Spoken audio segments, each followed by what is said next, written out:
The government is now changing tact in dealing with illegal fishing in Lake Victoria by collecting illegal fishing gear from the fishermen and replacing them with the approved gear.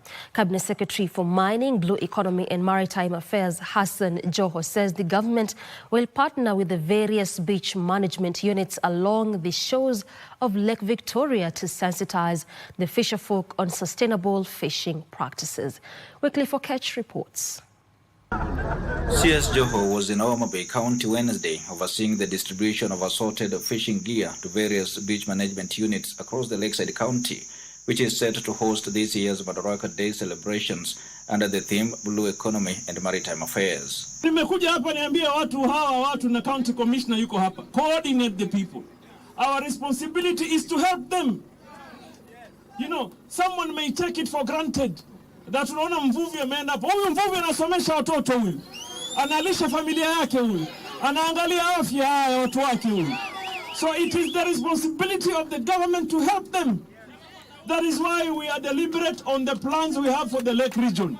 Joho says the move is part of a broad, deliberate scheme to phase out illegal fishing gear through sensitization and civic education. Our responsibility primarily is to help our people. Sindio?